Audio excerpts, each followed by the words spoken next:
어머님, 도대체 왜 제 반지를 몰래 가져가셨나요? 이렇게까지 하면서 저를 속이려고 하셨다니 믿을 수 없어요. 그럼 어머님은요? 손주들 생각도 안 하세요? 그냥 다 혼자 가지시겠다는 거예요? 모든 결혼은 저마다의 어려움을 겪습니다. 하지만 단 하나의 가보반지가 가족 간의 관계를 이렇게까지 바꿔놓을 수 있다면 믿으시겠어요? 혜진과 함께 결혼의 진정한 행복을 찾아가는 여정을 따라가 보세요. 저는 서울에 사는 28살 혜진입니다. 요즘은 결혼을 준비하느라 하루하루 정신없이 바쁘게 지내고 있어요.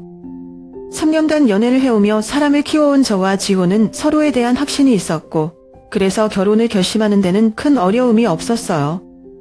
주변 사람들도 축복해 주었고, 양가 부모님도 우리를 반대하기보다는 기뻐해 주셨으니까요.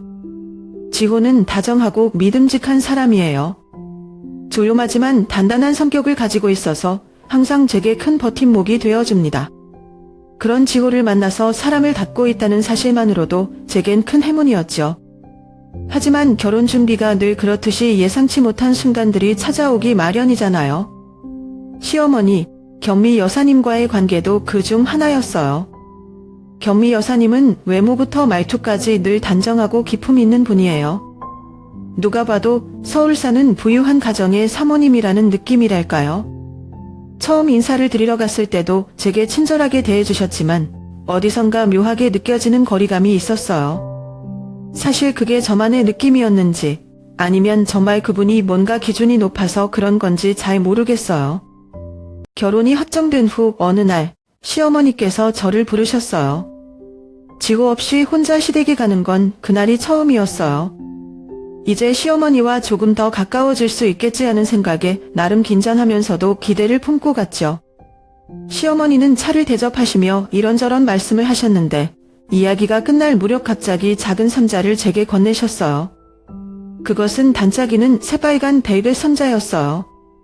혜진아, 이건 우리 집안에서 대대로 내려오는 갑오야. 조심스럽게 상자를 열어보니 그 안에는 놀랍도록 큰 다이아몬드 반지가 자리하고 있었어요. 보통 영화나 드라마에서나 볼 수 있을 법한 5캐럿짜리 다이아몬드였어요. 눈이 부실 정도로 화려하고 아름다웠지만 동시에 어딘가 부담스럽기도 했어요. 반지를 보는 순간 제 머릿속엔 이게 정말 내 손에 어울릴까? 라는 생각부터 들었거든요. 시어머니는 미소를 지으시며 말씀하셨어요. 이 반지는 우리 집안의 상징 같은 거야. 너도 이제 우리 가족이 되었으니 이 반지를 지니고 있어야지. 혜진이가 이걸 끼면 우리 집안의 품격과 명예가 한층 빛날 거야. 사실 그 반지는 제 스타일과는 거리가 멀었어요. 저는 평소에 심플하고 수수한 디자인을 좋아하는 편이거든요. 이렇게 화려하고 큰 반지는 제게 어울리지 않는다는 걸 누구보다도 제가 잘 알고 있었죠. 하지만 경미 여사님의 말투와 표정에서는 이건 꼭 받아야 해라는 무언의 압박이 느껴졌어요. 감사합니다, 어머님. 정말 소중하게 간직하겠습니다. 그 말을 하면서도 제 목소리가 살짝 떨렸던 것 같아요. 마음 한켠에서 이미 이 반지가 내 어깨를 무겁게 짓누르는 느낌이 들었어요. 하지만 싫다고 말할 용기는 없었어요. 시어머니의 기대를 저버리고 싶지 않았고 불편한 관계가 시작되는 건 더더욱 피하고 싶었거든요. 그날 집에 돌아오는 길에 반지를 껴보았어요. 손가락에서 반짝이는 다이아몬드는 확실히 아름다웠지만 그 아름다움이 저를 불안하게 만들었어요. 혹시라도 잃어버리면 어쩌나, 실수라도 하면 시어머니가 얼마나 실망하실까 하는 걱정이 밀려왔죠. 지호에게 이 이야기를 했더니 그는 웃으며 말했어요. 우리 엄마가 혜진이를 정말 마음에 들어 하신 거야? 그 반지는 우리 집안에서 큰 의미가 있는 물건이거든. 그 말을 듣고 나니 조금은 위안이 되었지만 여전히 제 마음은 편치 않았어요. 지호는 반지를 끼고 있는 제 손을 보며 잘 어울리네 라고 말했지만 제겐 그 말조차 부담으로 느껴졌어요. 앞으로 시어머니가 나를 반지를 끼고 있는 며느리로서만 바라보진 않을까 하는 두려움이 생겼어요. 결혼 후 새로운 생활이 시작되었지만 저와 시어머니 경미 여사님 사이의 관계는 생각보다 순탄하지 않았습니다. 신혼생활은 모든 게 마냥 달콤하고 행복할 줄 알았는데 현실은 조금씩 기대와 어긋나는 순간들이 찾아올더라고요. 가장 큰 이유는 경미 여사님의 지나친 관심과 간섭이었어요. 처음에는 며느리를 챙겨주시려나 보다 싶었지만 그게 단순한 대려나 관심이 아니라는 걸 깨닫는 데는 그리 오래 걸리지 않았습니다. 결혼식이 끝나고 집에 돌아와 짐을 정리하는데 시어머니가 전화하셨어요. 혜진아, 반지는 잘 챙겨왔지? 그 말이 시작이었어요. 처음엔 당연히 그럴 수 있다고 생각했어요. 워낙 귀한 물건이고 시어머니 입장에선 걱정이 될 수도 있겠죠. 하지만 시간이 지나면서 반지에 대한 이야기가 점점 심해졌어요. 식사를 할 때나 명절에 시댁에 갈 때도 시어머니는 은근슬쩍 반지에 대해 언급하셨어요. 다이아 반지, 안 끼고 왔네? 어디에 뒀어? 잘 보관하고 있는 거지? 그럴 때마다 저는 어색하게 웃으며 대답했죠. 네, 어머님. 금고에 잘 보관하고 있어요. 하지만 마음 한구석에는 그 작은 단지 하나 때문에 이렇게까지 불편해야 하나 싶었어요. 단지하는 게 제 손가락에 끼워진 순간부터 저는 마치 그 반지에 얽매인 사람처럼 느껴졌습니다. 경미 여사님은 단지를 단순한 액세서리가 아니라 우리 집안의 섬진이자 자존심이라고 말하셨으니까요. 제가 실수라도 해서 그 반지를 잃어버리기라도 한다면 그것은 곧 제가 시집의 체면을 망가뜨리는 일이 될 테고 시어머니께 큰 실망을 안겨드리는 일이었어요. 그걸 생각하면 괜히 마음이 조급해지고 불안해지기 시작했습니다. 특히 시어머니는 종종 집에 오실 때마다 저를 향해 웃으면서도 은근히 날카로운 말을 던지셨어요. 우리 혜진이는 아직 신혼이니까 정신이 없지? 하지만 이런 중요한 건 꼭 잊지 말아야 해. 이런 말을 들으면 저는 괜히 주눅이 들어 아무 말도 못했어요. 시어머니의 표정은 언제나 부드럽고 차분했지만 그 안에 숨어있는 의미는 너무나 무거웠습니다. 그런데 어느 날 이런 일이 있었어요. 시어머니가 저희 집에 갑자기 방문하셨어요. 마침 지호는 회사에 가고 저 혼자 있었거든요. 깜짝 방문이야, 혜진아. 웃으면서 들어오신 시어머니는 제가 차를 내오는 사이 안방 쪽으로 가셨습니다. 저는 그때까지만 해도 별다른 생각이 없었어요. 그런데 돌아오신 시어머니의 손에 제가 보관하고 있던 단지 상자가 들려 있었어요. 혜진아, 이건 왜 이렇게 방치해뒀어? 중요한 건 이렇게 두면 안 돼. 내가 몇 번이나 말했잖아. 시어머니의 목소리에는 걱정보다는 질책이 더 많이 섞여 있었습니다. 저는 깜짝 놀라서 서둘러 변명했어요. 죄송해요, 어머님. 나중에 금고에 넣으려고 했는데 깜빡했어요. 하지만 속으로는 왜 제 방에 들어가셨지? 라는 생각이 떠나지 않았어요. 왠지 모르게 제가 감시당하고 있다는 기분이 들었거든요. 그날 이후로 저는 집에 혼자 있을 때면 괜히 불안해졌습니다. 누군가가 다시 제 물건을 만지지는 않을까 하는 생각이 계속해서 머릿속을 맴도 있어요. 그 후로도 시어머니는 저를 볼 때마다 반지에 대한 이야기를 하셨습니다. 반지 잃어버리면 우리 집안의 큰일이야. 우리 가족에게는 그게 얼마나 중요한지 알지? 혜진이가 우리 집 며느리로서 꼭 지켜야 할 거야. 그 말이 제게는 마치 경고처럼 들렸어요. 시어머니가 말씀하실 때마다 제 가슴 한편이 조여오는 느낌이었죠.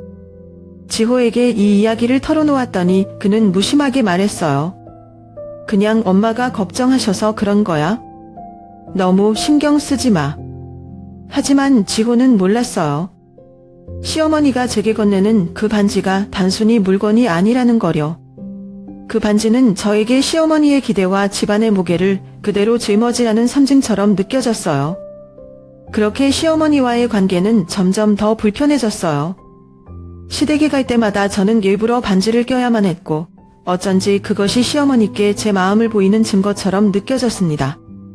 나는 시어머니의 말씀을 잘 따르고 있다고 보여주기 위해서요.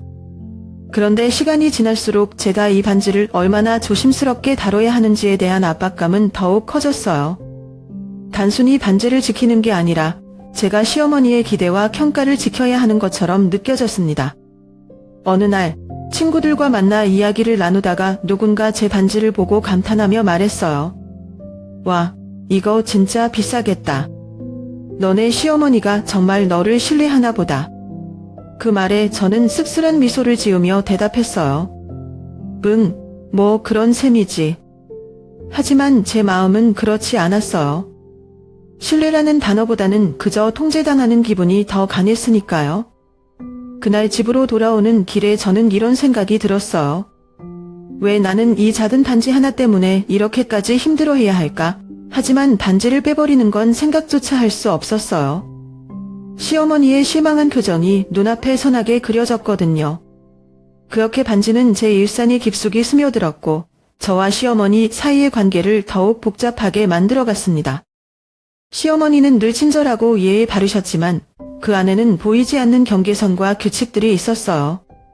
제가 그 규칙을 어기지 않기 위해 조심하고 또 조심해야만 했죠.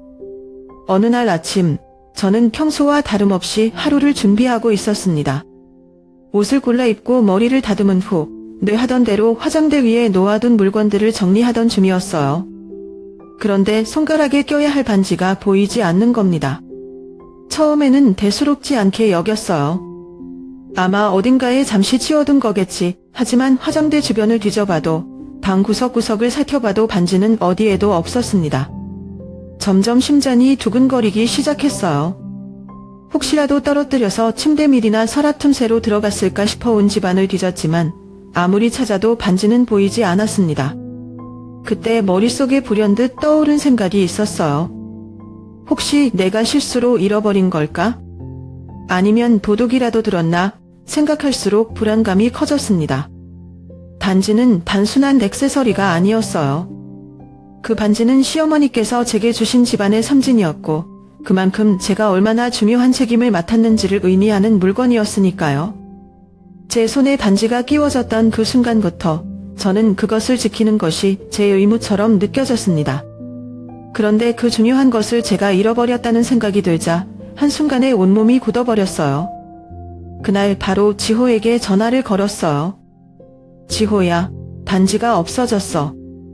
아무리 찾아봐도 없는데 어떻게 해야 할지 모르겠어. 제 목소리는 이미 떨리고 있었고 지호는 놀란 목소리로 물었어요. 없어졌다고? 너 어디다 둔 거야? 다시 한번 잘 찾아봐. 그의 말을 듣고 저는 다시 온담을 뒤졌어요. 서랍 안, 옷장 속, 침대 아래, 심지어는 주방까지 샅샅이 뒤졌습니다.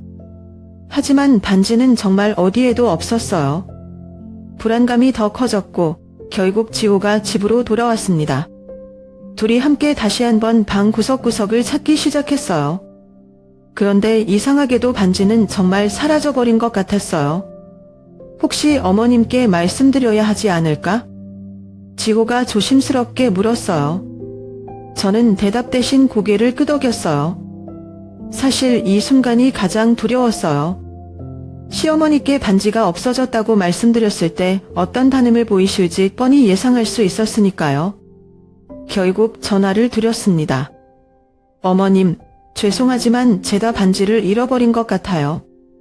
정말 죄송해요. 아무리 찾아봐도 보이지 않아서요. 그 말을 듣자마자 시어머니는 전화를 통해서도 느낄 수 있을 만큼 화가 나셨습니다. 뭐라고? 반지를 잃어버렸다고? 그게 얼마나 중요한 건지 내가 몇 번이나 말했니? 어떻게 그걸 그렇게 함부로 다룰 수가 있어? 시어머니의 목소리에는 실망과 분노가 가득했습니다. 저는 아무 말도 하지 못하고 그저 죄송하다는 말만 반복했어요. 시어머니는 제게 혜진아, 너는 정말 무책임하구나. 내가 너를 믿고 맡겼는데 이렇게 실망시킬 줄은 몰랐다 라고 말씀하셨어요. 그 말 한마디가 제 마음을 찌르는 것 같았어요. 물론 제가 반지를 잃어버린 것에 대한 책임이 있다는 건 알고 있었지만 시어머니의 날카로운 비난은 제 자존심을 무너뜨리는 느낌이었어요. 그날 밤 저는 잠을 이룰 수 없었습니다. 반지를 찾지 못한 죄책감과 시어머니의 실망 섞인 말들이 제 머릿속에서 떠나지 않았어요. 내가 조금 더 조심했더라면 이런 일이 생기지 않았을 텐데 라는 후회와 함께 왜 이렇게까지 나를 몰아붙이실까? 라는 억울함도 함께 느껴졌습니다. 반지가 사라진 이후로 시어머니 경미 여사님의 행동은 확실히 달라졌습니다. 처음에는 제가 예민해서 그런가 싶었어요. 반지를 잃어버린 죄책감 때문인지 모든 것이 신경이 거슬리기도 했으니까요. 하지만 시간이 지날수록 경미 여사님의 행동에는 분명 뭔가 수상한 점이 있었습니다. 그날은 평범한 저녁이었어요. 직원은 야근을 하게 되어 집에 혼자 있었고 저는 간단히 식사를 마친 후 방으로 들어가 쉬고 있었죠. 그런데 갑자기 밖에서 작은 소리가 들리는 겁니다. 무심코 문을 열고 복도로 나가보니 시어머니의 방문이 살짝 열려 있었어요. 거기서 시어머니의 다급한 목소리가 새어나왔습니다. 안 돼. 그 애가 눈치채면 안 돼. 꼭 그 애가 잃어버린 것처럼 보여야 해. 조용히 처리해야지. 순간 제 심장이 철렁 내려앉는 느낌이었어요. 저는 얼어붙은 채 그 자리에 서 있었어요. 그 애? 잃어버린 것처럼 시어머니의 목소리는 평소의 차분하고 우아한 어조와는 완전히 달랐습니다. 분명히 뭔가를 숨기고 있다는 생각이 들었어요. 그 짧은 대화가 정확히 무엇을 의미하는지 알 수 없었지만 직감적으로 저는 그게 반지와 관련된 이야기라는 걸 느꼈습니다. 혹시 제 귀가 잘못된 걸까 싶어 해서 마음을 가라앉히고 방으로 돌아왔어요.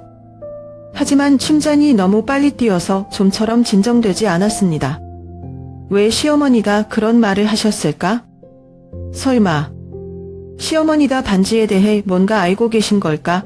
머릿속이 복잡해지고 혼란스러웠어요. 그날 밤 이후로 저는 시어머니의 행동을 유심히 관찰하게 되었습니다. 별일 없기를 바랐지만 이상하게도 시어머니는 예전과 다르게 제 주변을 자주 서성거리는 느낌이었어요. 며칠 후 저는 정말 충격적인 장면을 목격하게 되었습니다.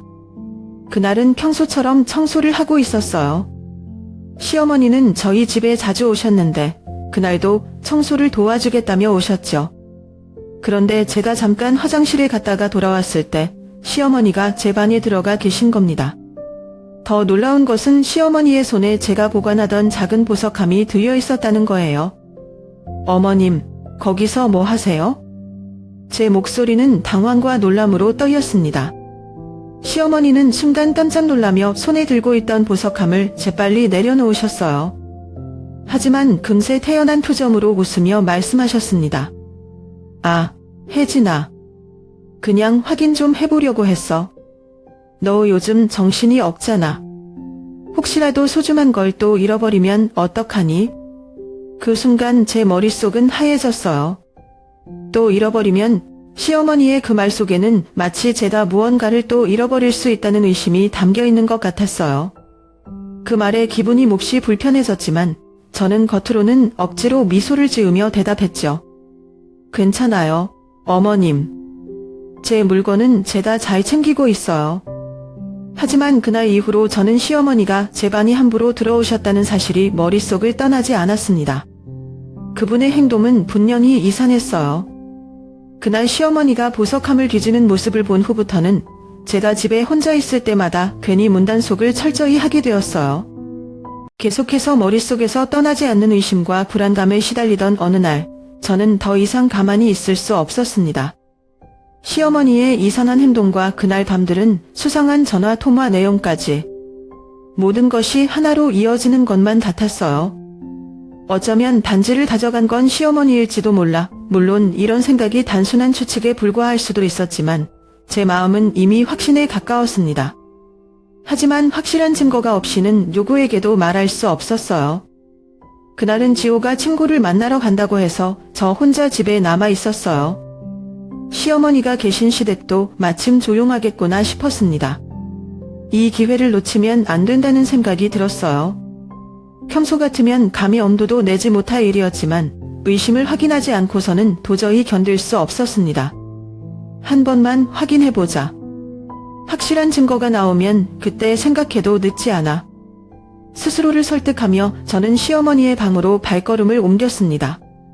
평소에도 단정하게 정리된 시어머니의 방은 숨이 막힐 듯 고요했고 공기마저 차갑게 느껴졌어요.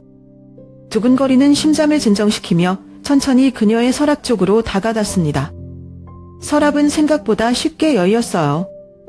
저는 혹시라도 소리가 날까 조심스럽게 손을 뻗어 서랍 안을 살폈습니다. 예쁜 손수건들과 작은 상자들, 그리고 서류 몇 장이 가지런히 정리되어 있었어요. 하지만 그 중에서도 제 눈에 띄는 것이 있었습니다. 낡은 종이 한 장이 서류 틈새에서 삐져나와 있었어요. 그것은 한눈에 봐도 전당포 영수증이었습니다. 손끝이 떨리기 시작했어요. 영수증을 꺼내 펼쳐보니 거기에는 분명히 다이아몬드 반지하고 적혀 있었고 날짜는 며칠 전이었습니다. 바로 제가 반지를 잃어버렸다고 느꼈던 그때와 일치했어요. 영수증에는 반지를 맡긴 날짜와 금액이 적혀 있었고 그것을 보고 있자니 온몸에 소름이 돋았습니다. 설마 이게 내 반지야? 믿고 싶지 않았어요. 제가 틀렸기를 바랐습니다. 시어머니가 그럴 리 없다고, 그분은 단지 제가 믿지 못해 괜한 의심을 품고 있을 뿐이라고 스스로를 설득하고 싶었어요. 하지만 가슴 깊은 곳에서는 그럴지도 모른다는 확신이 차오르고 있었습니다. 증거를 손에 쥐고도 저는 머릿속이 복잡했습니다. 아직은 이것만으로 결론을 내리기에는 부족했어요. 확실하게 사실을 확인해야만 했습니다. 그래서 떠오른 방법이 바로 집안에 설치된 CCTV였어요. 원래는 방범용으로 설치된 것이었지만 지금 이 삼원에서는 제 의심을 확인할 수 있는 유일한 방법이었죠. 다음 날 지호가 출근한 후 저는 혼자 몰래 CCTV 영상을 돌려봤습니다. 처음에는 별다른 움직임이 보이지 않았어요. 화면 속 우리 집은 조용했고 제가 기억하는 것처럼 평범했습니다. 하지만 영상 시간을 밤으로 돌려보았을 때 믿을 수 없는 장면이 제 눈앞에 펼쳐졌습니다. 시어머니 경미 여사님이 제 방으로 들어오는 모습이 화면에 찍혀 있었어요. 처음에는 믿기지 않았습니다. 화면 속 시어머니는 작은 손전등을 들고 아주 조심스럽게 방으로 들어오셨고 마치 도둑이라도 되는 양 주변을 두리번거리는 모습이었습니다. 그리고 그녀는 제 화장대 앞으로 다가가더니 그 위에 놓인 반지를 손에 쥐고 천천히 방을 나섰습니다. 그 순간 심장이 철렁 내려앉는 느낌이었어요. 어떻게 이럴 수가. 시어머니가 가져간 것이 제 반지가 맞다는 사실이 명백해졌습니다. 영수증과 CCTV 영상, 이 두 가지가 모든 것을 증명해 주었어요. 그녀가 반지를 가져가 전당포에 맡겼다는 사실을 말이죠. 저는 충격과 배신감으로 온몸이 떨렸습니다. 왜 이런 일을 하신 거지? 머릿속은 온통 혼란스러웠어요. 그토록 집안의 자존심이라며 소중하게 여기던 단지를 왜 시어머니께서 가져가셨을까? 그것도 몰래 가져가 전당포에 맡겼다는 건 정말 이해할 수 없는 행동이었어요. 하지만 동시에 시어머니의 수상한 행동들이 하나둘씩 떠올랐습니다. 그날 밤 통화에서 들었던 수상한 말들, 제 방에 몰래 들어와 보석함을 확인했던 모습, 그리고 저를 향한 그녀의 집요한 태도까지. 모든 것이 이제야 하나로 맞춰졌습니다. 그날 밤 저는 도무지 잠들 수 없었어요. 시어머니의 행동에 대한 분노와 배신감이 가슴속에 차올랐고 이 일을 어떻게 해야 할지 고민만 깊어졌습니다. 지호에게 말할까도 생각했지만 그의 반응이 두려웠어요.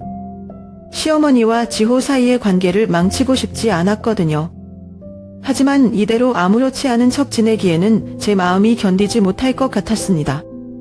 그래도 이건 밝혀야 해. 저는 결심했습니다. 시어머니와 반드시 이 문제를 이야기해야겠다고요. 도망치듯 외면하고 싶었지만 이대로 넘어간다면 저는 평생 이 사실을 마음에 품고 살아야 할 테니까요.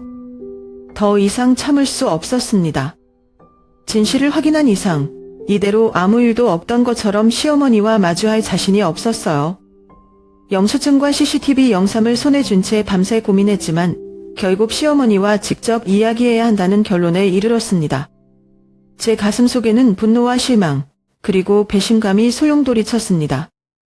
그날 아침 저는 시어머니께 전화를 걸었습니다. 목소리가 떨리긴 했지만 최대한 차분하게 말하려 했어요. 어머님, 오늘 잠시 뵐 수 있을까요? 드릴 말씀이 있어서요. 시어머니는 평소와 다름없는 목소리로 대답하셨어요. 그래, 무슨 일인데 그러니? 집으로 와서 이야기하자. 전화를 끊고 시댁으로 향하는 내내 제 손에는 땀이 배어 나왔어요.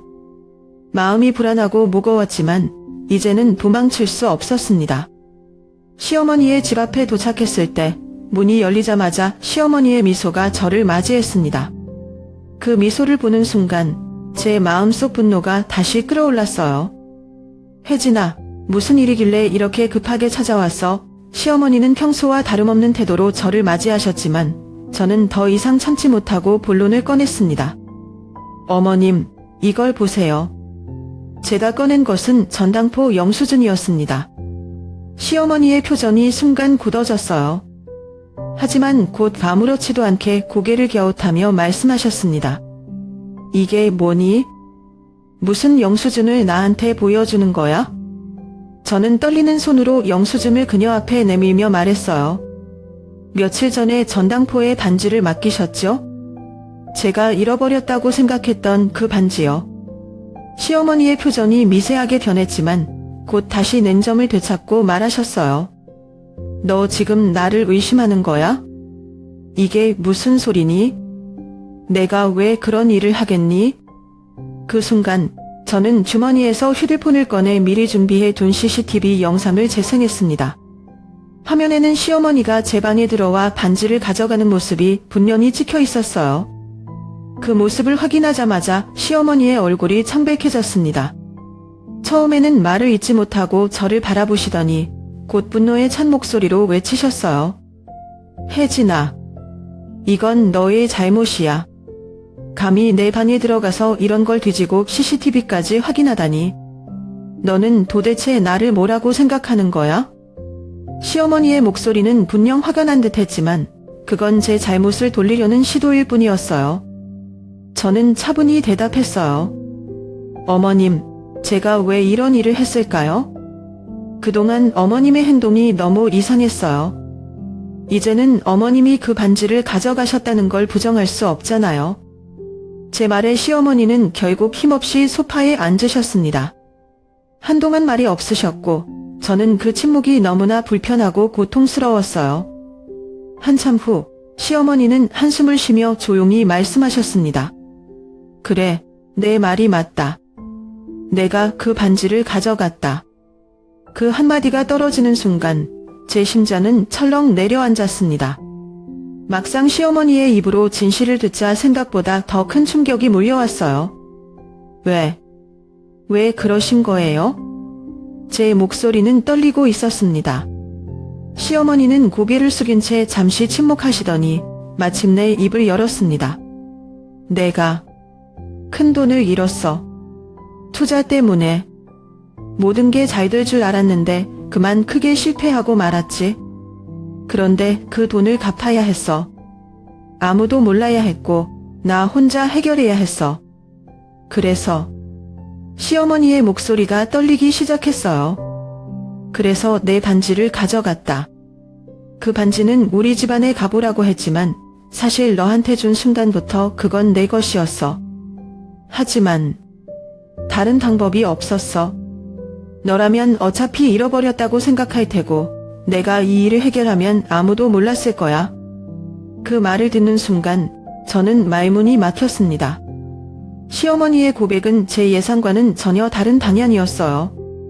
단순한 고집이나 제게 잘못을 덮어씌우기 위한 행동이 아니라 그녀에게도 나름의 절박함이 있었던 거죠. 하지만 그럼에도 불구하고 제 마음속의 배신감과 실망감을 지울 수 없었습니다. 시어머니께 모든 것을 들은 뒤에도 제 마음은 조금도 가벼워지지 않았습니다. 사실을 알게 된 것만으로도 숨통이 트일 줄 알았지만 오히려 마음이 더 복잡해지고 무거워졌어요. 시어머니가 얼마나 절박했는지는 이해하려고 노력했지만 그분이 선택한 방법은 도저히 용납할 수 없는 일이 있거든요. 집으로 돌아온 후 저는 더 이상 혼자 이 문제를 끌어안고 있을 수 없었습니다. 지호에게 모든 것을 말해야 했어요. 그동안 제가 느꼈던 의심과 불안, 그리고 마침내 확인하게 된 진실까지 모두 털어놓았습니다. 지호야, 나 할 말이 있어. 제 목소리는 떨렸고 지호는 걱정스러운 눈빛으로 저를 바라봤어요. 왜 그래? 무슨 일이야? 저는 숨을 깊게 들이쉬고 천천히 이야기를 시작했습니다. 단지 말이야. 내가 잃어버린 게 아니었어. 사실은 어머님이 가져가셨어. 처음엔 지호도 제 말을 믿지 못했습니다. 무슨 소리야? 우리 엄마가 그럴 리가 없잖아. 왜 그런 생각을 했어? 하지만 제가 전당포 영수증과 CCTV 영상을 보여주자 그의 표정이 급격히 변하기 시작했어요. 처음엔 당혹스러움이 가득한 얼굴이었지만 곧 분노와 배신감으로 가득 찼습니다. 지호는 한동안 아무 말도 하지 않았고 그 침묵 속에서 그의 마음속 혼란을 느낄 수 있었습니다. 엄마가 그랬다고? 지호는 낮은 목소리로 물었어요. 저는 고개를 끄덕이며 조용히 대답했습니다. 응, 어머님이 반지를 전당포에 맡기셨어. 이유는 돈이 필요했고 때문이다. 지호는 자리에서 벌떡 일어났습니다. 말도 안 돼. 그럼 바로 엄마한테 가서 확인해 봐야겠어. 저는 그의 팔을 잡으며 말했어요. 지호야, 이미 어머님께 확인했어. 어머님도 인정하셨어. 하지만 이걸 너에게 말하지 않고 넘어갈 순 없었어. 지호는 더 이상 참지 못하고 시댁으로 향했습니다. 저는 그의 뒤를 따라가면서도 두려웠어요. 그가 어머니와 대면했을 때 어떤 일이 벌어질지, 이 일이 우리 가족에게 어떤 영향을 미칠지 전혀 예상할 수 없었거든요. 시어머니 집에 도착하자 지호는 문을 열고 단도직입적으로 물었습니다. 엄마, 정말이야? 단지 정말 내가 가져간 거야? 시어머니는 처음엔 말없이 고개를 숙이고 있었습니다. 하지만 지호가 계속해서 다그치자 결국 눈물을 흘리며 사실을 인정하셨어요. 그래, 내가 그랬다. 내가 믿기 힘들겠지만 그땐 너무 절박해서 어쩔 수 없었다. 하지만 지호는 그 말을 쉽게 받아들일 수 없었습니다. 그는 한동안 아무 말도 하지 않다가 마침내 무겁게 입을 열었습니다. 엄마, 그게 어떻게 가능해? 나한테, 아니, 혜진이한테 어떻게 이럴 수가 있어? 단지가 그냥 물건이 아니란 걸 엄마도 알고 있었잖아. 엄마 스스로 가보라고 말했으면서. 시어머니는 계속 울며 변명했지만 지호의 실망은 너무나 컸습니다. 엄마가 얼마나 힘들었는지 몰랐던 건 아니야? 하지만 그렇다고 해서 이런 식으로 문제를 해결하려는 건 아니었어야지. 특히 혜진이를 이렇게 만든 건 용서할 수 없어. 지호의 목소리에는 분노와 슬픔이 뒤섞여 있었습니다. 그는 어머니를 한 번도 이런 식으로 몰아붙인 적이 없었기 때문에 시어머니도 크게 당황하신 듯 했습니다. 지호야, 미안하다. 정말 미안하다. 하지만 나도 다른 방법이 없었어. 시어머니는 계속해서 용서를 구하셨지만 지호는 고개를 저으며 말했습니다. 엄마, 이건 단순히 미안하다고 끝낼 수 있는 일이 아니야. 이건 가족 간의 신뢰를 깨뜨린 일이야. 나는 지금 당장은 엄마를 받아들일 수 없을 것 같아. 그날 집으로 돌아오는 길에 지호는 한마디도 하지 않았습니다. 그의 얼굴에는 깊은 고민과 슬픔이 묻어 있었어요. 집에 도착하자 그는 조용히 입을 열었습니다. 혜진아, 미안해. 내가 얼마나 힘들었을지 상상도 못했어. 그리고 엄마가 그런 일을 했다는 사실이 믿기지 않아. 내가 어떻게 해야 할지 모르겠어. 저는 그의 손을 잡으며 조용히 말했어요. 지호야, 나도 어머님을 비난하고 싶지는 않아. 하지만 지금 우리 둘이 함께 잘 지내기 위해선 조금 거리를 두는 게 필요할 것 같아. 그 말에 지호는 고개를 끄덕였습니다. 그래. 우리 당분간 엄마와 떨어져 지내는 게 좋을 것 같아. 이 상황에서 계속 이렇게 살다가는 너도 나도 더 힘들어질 것 같아. 그렇게 지호와 저는 어렵게 결정을 내렸습니다. 시어머니와의 갈등을 해결하지 못한 채로 집을 떠나는 것이 마음 아팠지만 우리 결혼 생활을 지키기 위해서는 어쩔 수 없는 선택이었습니다. 이사를 결정한 후 저와 지호는 머릿속이 복잡했습니다. 시어머니와의 관계가 이렇게까지 악화될 줄은 상상도 못했어요. 한 가족으로서 서로 신뢰하고 의지해야 할 사이인데 단지 사건은 우리 관계를 완전히 바꿔 놓았습니다. 짐을 싸는 동안 저는 여러 번 멈춰서 생각에 잠겼습니다. 옷장을 정리하다가 시어머니께 선물 받은 옷을 볼 때마다 과거의 따뜻했던 순간들이 떠올랐어요. 처음 인사드렸을 때 결혼 준비를 함께하면서 시어머니가 보여주셨던 배려와 응원. 그때는 정말 행복했는데 지금은 그 모든 순간들이 너무 멀게만 느껴졌습니다. 지호도 조용히 짐을 싸고 있었지만 그의 표정은 깊은 고민으로 가득 차 있었어요. 지호야, 괜찮아? 제가 조심스럽게 물었을 때 그는 한숨을 내쉬며 대답했습니다. 솔직히 마음이 복잡해. 엄마를 미워하고 싶지는 않은데 이번 일은 도저히 용서하기가 힘들어. 저는 고개를 끄덕이며 그의 손을 잡았습니다. 나도 그래. 어머님이 왜 그렇게 하셨는지 이해하려고 노력은 하지만 그게 쉽지가 않아. 우리는 서로의 마음을 위로하면서도 집을 떠난다는 현실이 주는 무게를 느끼고 있었습니다. 시어머니께는 이사를 앞두고 마지막으로 말씀드렸습니다. 지호가 먼저 입을 열었어요. 엄마, 우리 이제 따로 살기로 했어요. 지금은 이게 최선일 것 같아. 시어머니는 잠시 아무 말도 하지 않으셨습니다. 그리고는 고개를 떨구며 조용히 대답하셨어요.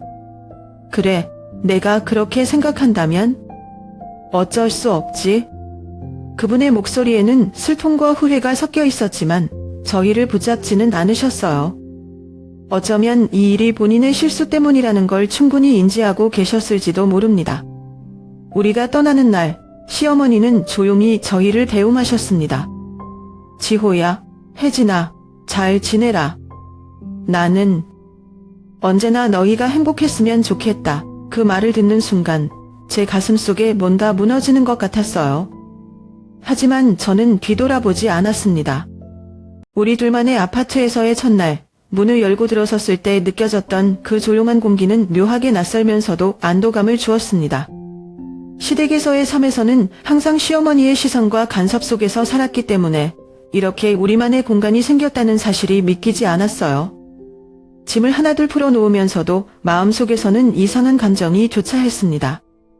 이제는 더 이상 반지 때문에 걱정하지 않아도 되고 시어머니의 기대에 맞추기 위해 애쓰지 않아도 된다는 사실이 다행스럽기도 했지만 동시에 그 모든 상황이 어쩐지 현실감 없이 느껴졌습니다.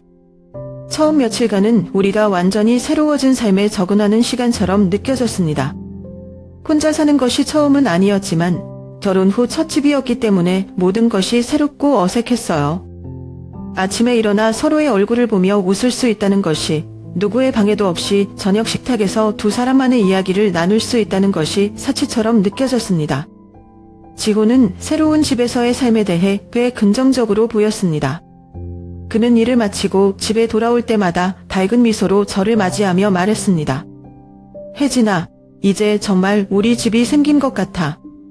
여긴 우리 둘만의 공간이니까 정말 좋다.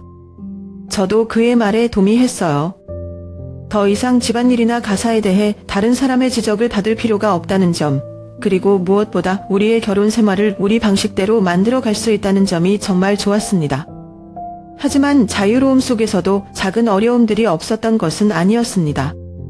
시어머니의 부재로 인해 느껴지는 심리적 공백이 때로는 의외의 방식으로 우리를 시험하기도 했어요. 한 번은 저녁을 준비하면서 문득 떠올랐습니다. 결혼 초기 시어머니가 저에게 요리를 가르쳐 주던 순간들. 그때는 시어머니의 지적이 부담스럽기만 했지만 이제는 그런 시간이 그리워지기도 했습니다. 지호와 이야기를 나누다가도 가끔 시어머니에 대한 이야기가 나올 때마다 우리는 잠시 말을 멈추고 서로의 눈치를 보았습니다. 저희는 시어머니를 원망하고 싶지 않았지만 그분과의 관계를 회복하기까지 시간이 더 필요하다는 것을 알고 있었습니다. 새로운 집에서의 삶은 단순히 물리적 공간의 변화뿐만 아니라 우리의 관계에도 많은 변화를 가져왔습니다. 과거에는 항상 외부의 기대와 시선 때문에 서로를 온전히 바라보지 못했던 순간들이 있었지만 이제는 더 솔직하게 서로의 감정을 이야기할 수 있게 되었어요. 어느 날 저녁, 우리는 둘만의 간단한 저녁 식사를 하며 이런 대화를 나눴습니다. 혜진아, 요즘 어때? 조금 익숙해졌어? 저는 고개를 끄덕이며 대답했어요. 이제 조금씩 우리만의 생활에 적응하는 것 같아. 너는 어때? 지호는 웃으며 대답했어요. 난 좋아. 내가 행복해 보이니까 나도 행복해. 그의 말을 듣는 순간 눈물이 살짝 고였습니다. 제가 그동안 겪었던 모든 불안과 걱정이 조금씩 사라지고 있다는 걸 느꼈기 때문이에요. 하지만 완벽하게 모든 것이 해결된 것은 아니었습니다. 시어머니의 간섭이 사라졌다고 해서 우리가 마주해야 할 문제들이 완전히 사라진 것은 아니었거든요. 예를 들어 우리가 가끔 시어머니의 전화를 받을 때면 여전히 조금은 어색한 분위기가 감돌았습니다. 한 번은 시어머니께서 전화를 걸어오셔서 이렇게 말씀하셨습니다. 혜진아, 잘 지내지? 너희가 잘 적응하고 있다니 다행이야. 가끔은 얼굴도 좀 보여줘. 그 목소리에는 여전히 미안함과 서운함이 묻어 있었지만 저는 그 말을 듣고 감사함과 죄송함이 동시에 들었습니다. 네, 어머님. 저희 잘 지내고 있어요. 다음에 한번 찾아뵐게요. 전화를 끊고 나서도 한동안 마음이 복잡했습니다. 새로운 집에서의 생활은 확실히 우리에게 많은 자유와 행복을 주었지만 가족과의 관계에서 오는 무게는 여전히 마음속에 남아 있었습니다. 그럼에도 불구하고 저는 지호와 함께 이 새로운 시작을 긍정적으로 바라보기로 했습니다. 우리의 작은 아파트는 완벽하지 않았지만 우리 둘의 사랑과 이해로 가득 찬 곳이었습니다. 더 이상 반지나 다른 사람의 기대가 우리의 삶을 좌우하지 않는다는 것만으로도 충분히 행복했습니다. 어느 날 밤 지호와 함께 창밖을 바라보며 저는 그에게 말했습니다. 우리 앞으로도 이렇게 서로를 믿고 함께 가면 좋겠다. 이제 조금씩 더 나아질 것 같아. 지호는 제 손을 꼭 잡으며 대답했습니다. 그럼 우리는 잘할 수 있어. 그리고 언젠가 엄마와도 다시 좋은 관계를 만들 수 있을 거야. 그렇게 우리는 새로운 시작을 맞이하며 천천히 그러나 확실하게 앞으로 나아가고 있었습니다. 시어머니와의 그 일이 지나고 나서도 제 마음속에는 여전히 복잡한 감정들이 남아 있었습니다. 그동안 믿었던 사람에게 실망하고 상처받는다는 것이 얼마나 아픈 일인지, 그리고 가족이 하는 이름으로 얽힌 관계가 얼마나 무겁고 복잡한지 절실히 깨닫게 되었어요. 처음에는 분노와 실망만이 제 마음을 가득 채웠습니다. 어떻게 나에게 이런 일을 할 수 있을까? 라는 원망이 떠나지 않았습니다. 하지만 시간이 흐르면서 조금씩 그 감정이 옅어졌고 그 자리를 대신한 것은 이해와 성찰이었습니다. 살다 보면 사랑하는 사람들조차도 나를 실망시킬 때가 있다는 걸 알게 되었어요. 그 실망이 그들의 본질을 의미하는 것은 아니지만 우리가 그들에게 가졌던 기대가 깨질 때 느끼는 아픔은 결코 가볍지 않았습니다. 그리고 그 아픔을 어떻게 받아들이느냐에 따라 내가 더 성숙해질 수도 아니면 계속해서 상처에 머무를 수도 있다는 걸 깨달았어요. 시어머니는 실수하셨고 그 실수는 우리 모두에게 큰 상처를 남겼습니다. 하지만 그분도 나름의 절박함 속에서 잘못된 선택을 했을 뿐 근본적으로 나쁜 의도를 가졌던 건 아니었을 거예요. 저는 그 사실을 받아들이기까지 꽤 오랜 시간이 걸렸습니다. 그러면서 저는 스스로에게 물었어요. 그럼 나는 앞으로 어떤 사람이 되어야 할까?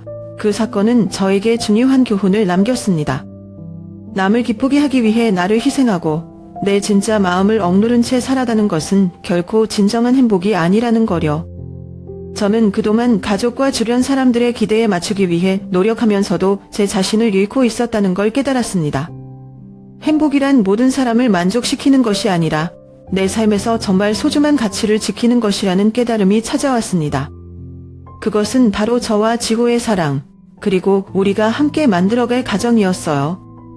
다른 사람의 시선이나 기대에 휘둘리지 않고 우리만의 방식으로 서로를 존중하며 살아가는 것이야말로 가장 중요한 일이었습니다. 지호 역시 같은 생각을 하고 있었습니다. 어느 날 저녁, 저는 그에게 말했어요. 지호야, 이번 일로 나도 많은 걸 배웠어. 가끔은 우리가 믿었던 사람에게 실망할 수도 있지만 그건 우리가 더 강해지기 위한 과정인 것 같아. 지호는 제 말을 조용히 듣더니 고개를 끄덕이며 대답했습니다. 나도 그래. 처음엔 엄마에 대한 실망이 너무 커서 견디기 힘들었어. 하지만 이제는 엄마도 인간이고 실수할 수 있다는 걸 받아들이려고 해. 다만 앞으로 우리 둘만큼은 서로를 믿고 실망시키지 않도록 노력해야겠지. 그의 말에 저는 깊은 위로를 느꼈습니다. 맞아요. 우리는 서로에게 상처를 줄 수도 있지만 그 상처를 극복하고 더 단단해질 수 있는 힘을 갖는 게 중요하니까요. 그 후로 저는 시어머니와의 관계를 조금씩 회복하기 위해 노력하기 시작했습니다. 물론 예전처럼 가까워지는 데에는 시간이 필요했지만 이제는 그분을 바라보는 제 마음이 조금은 여유로워졌어요. 언젠가 시어머니도 이 일을 통해 깨닫는 게 있으시리라 믿었기 때문입니다. 그렇다고 해서 제가 시어머니의 모든 행동을 용서하고 이해하려 애쓴 것은 아니었습니다. 오히려 그 사건은 제가 나 자신을 지키면서 관계를 맺는 법을 배우게 해주었습니다. 상대방을 존중하되 제 가치와 감정을 무시하지 않는 것, 그것이야말로 진정한 소통과 관계의 시작이라는 걸 깨달았어요. 이제 저는 지호와 함께 우리만의 작은 가정을 소중히 가꾸어 나가고 있습니다. 화려하지는 않지만 서로를 믿고 존중하는 관계를 만들어 가고 있어요. 매일 아침 서로에게 잘 잤어 라고 말하며 하루를 시작하고 퇴근 후 함께 식사를 하며 하루 동안 있었던 일들을 나누는 그 작은 일상이 저에게는 무엇보다 소중합니다. 한 번은 지호가 제게 이런 말을 했습니다. 혜진아, 우리 이렇게 사는 게 행복하지 않아? 다른 사람들의 기대에 얽매이지 않고 우리만의 속도로 천천히 가는 거 말이야. 저는 그 말을 듣고 웃으며 대답했습니다. 응, 나도 그래. 이제는 나 자신을 더 사랑하고 우리 둘의 행복을 가장 먼저 생각하게 된 것 같아. 그렇게 우리는 우리가 추구해야 할 행복이 무엇인지 알게 되었습니다. 가족이란 서로에게 완벽한 존재가 아니라 실수와 부족함 속에서도 서로를 이해하고 믿어주는 관계라는 것을요. 시어머니와의 사건은 제게 큰 상처이자 교훈이었지만 그것 덕분에 저는 더 성숙해질 수 있었고 우리 부부는 더 단단한 관계를 만들어 나가게 되었습니다. 이제 저는 제 자신에게 솔직해지고 제 가치를 잃지 않으면서 살아가기로 결심했어요. 어쩌면 앞으로도 우리에게 어려움이 찾아올지도 모릅니다. 하지만 저는 두렵지 않아요. 지호와 함께라면 어떤 어려움도 극복할 수 있을 거라는 믿음이 있으니까요. 그리고 그 믿음이야말로 우리가 지켜야 할 가장 소중한 가치입니다.